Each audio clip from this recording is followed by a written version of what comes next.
Autodescobrimento, uma busca interior. Muito antes da valiosa contribuição dos psiquiatras e psicólogos humanistas e transpessoais, quais Kubler-Ross, Grof, Raymond Moody Jr., Maslow, Tartt, Viktor Frankl, Goleman e outros, que colocaram a alma como base dos fenômenos humanos, a psicologia espírita demonstrou que, sem uma visão espiritual da existência física, a própria vida permaneceria sem sentido ou significado. O reducionismo, em psicologia, torna o ser humano um amontoado de células sob o comando do sistema nervoso central, vitimado pelos fatores da hereditariedade e pelos caprichos aberrantes do acaso. A saúde e a doença, a felicidade e a desdita, a genialidade e as patologias mentais, limitadoras e cruéis, não passam de ocorrências estúpidas da eventualidade genética. Assim considerado, o ser humano começaria na concepção e anular-se-ia na morte, um período muito breve para o trabalho que a natureza aplicou mais de 2 bilhões de anos, aglutinando e aprimorando moléculas que se transformaram em um código biológico fatalista. Por outro lado, a engenharia genética atual, aliando-se à biologia molecular, começa a detectar a energia como fator causal para a construção do indivíduo, que passa a ser herdeiro de si mesmo, nos avançados processos das experiências da evolução. Os conceitos materialistas, desse modo, aferrados ao mecanismo fatalista, cedem lugar a uma concepção espiritualista para a criatura humana, libertando-a das paixões animais e dos atavismos que ainda lhes são predominantes. Inegavelmente, Freud e Jung ensejaram uma visão mais profunda do ser humano com a descoberta e estudo do inconsciente, assim como dos arquétipos, respectivamente, que permitiram a diversos dos seus discípulos penetrarem a sonda da investigação nos alicerces da mente, constatando a realidade do espírito, como explicação para os comportamentos variados dos diferentes indivíduos que, procedentes da mesma árvore genética, apresentam-se fisiológica e psicologicamente opostos, bem e mal dotados, com equipamentos de saúde e de desconcerto. Não nos atrevemos a negar os fatores hereditários, sociais e familiares na formação da personalidade da criança. No entanto, admimos que eles decorrem de necessidades da evolução, que impõem uma reencarnação no lugar adequado, entre aqueles que propiciam os recursos compatíveis para o trabalho de autoiluminação, de crescimento interior.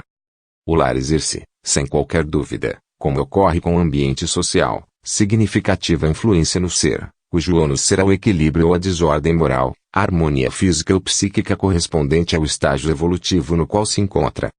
A necessidade, portanto, do autodescobrimento, em uma panorâmica racional, torna-se inadiável, a fim de favorecer a recuperação, quando em estado de desarmonia, ou o crescimento, se portador de valores intrínsecos latentes. Enquanto não se conscientize das próprias possibilidades, o indivíduo aturde-se em conflitos de natureza destrutiva ou foge espetacularmente para estados depressivos, mergulhando em psicoses de vária ordem, que o dominam e inviabilizam a sua evolução, pelo menos momentaneamente. A experiência do autodescobrimento faculta-lhe identificar os limites e as dependências, as aspirações verdadeiras e as falsas, os embustes do ego e as imposturas da ilusão. Remanesce-lhe no comportamento, como herança dos patamares já vencidos pela evolução, a dualidade do negativismo e do positivismo diante das decisões a tomar. Não identificado com os propósitos da finalidade superior da vida, quando convidado à libertação dos vícios e paixões perturbadoras, das aflições e tendências destrutivas, essa dualidade do negativo e do positivo desenha-se-lhe no pensamento, dificultando-lhe a decisão. É comum, então, o assalto mental pela dúvida, isto ou aquilo. A definição faz-se com insegurança e o investimento para a execução do propósito novo diminui ou desaparece em face das contínuas incertezas. Fazem-se imprescindíveis alguns requisitos para que seja logrado o autodescobrimento com finalidade de bem-estar e de logros plenos, a saber, insatisfação pelo que se é, ou se possui, ou como se encontra, desejo sincero de mudança, persistência no tentame, disposição para aceitar-se e vencer-se, capacidade para crescer emocionalmente.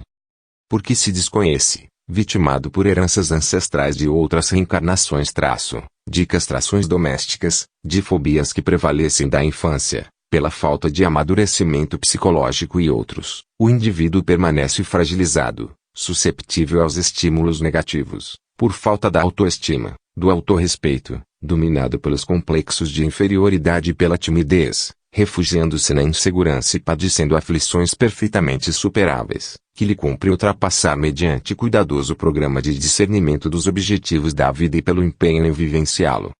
Inadvertidamente ou por comodidade, a maioria das pessoas aceita e submete-se ao que poderia mudar a benefício próprio, autopunindo-se, e acreditando merecer o sofrimento e a infelicidade com que se vê a braços, quando o propósito da divindade para com as suas criaturas é a plenitude, é a perfeição.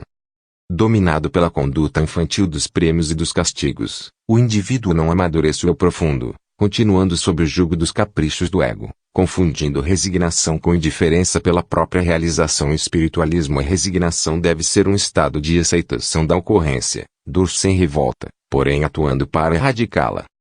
Liberando-se das imagens errôneas a respeito da vida, o ser deve assumir a realidade do processo da evolução e vencer-se, superando os fatores de perturbação e de destruição. Ao apresentarmos o nosso livro aos interessados na decifração de si mesmos, tentamos colocar pontes entre os mecanismos das psicologias humanista e transpessoal com a doutrina espírita, que as ilumina e completa, assim cooperando de alguma forma com aqueles que se empenham na busca interior, no autodescobrimento. Não nos facultamos a ilusão de considerar o nosso trabalho mais do que um simples ensaio sobre o assunto, com um elenco amplo de temas coligidos no pensamento dos eméritos estudiosos da alma e com a nossa contribuição pessoal. Uma fagulha pode atear um incêndio. Um fascículo de luz abre brecha na treva. Uma gota de bálsamo suaviza a aflição. Uma palavra sábia guia uma vida. Um gesto de amor inspira esperança e doa paz. Esta é uma pequena contribuição que dirigimos aos que sinceramente se buscam, tendo Jesus como modelo e terapeuta superior para os problemas do corpo, da mente e do espírito. Rogando escusas pela sua singeleza, permanecemos confiantes nos resultados felizes daqueles que tentarem o autodescobrimento, avançando em paz. Salvador, 30 de novembro de 1994. Joana de Ângeles.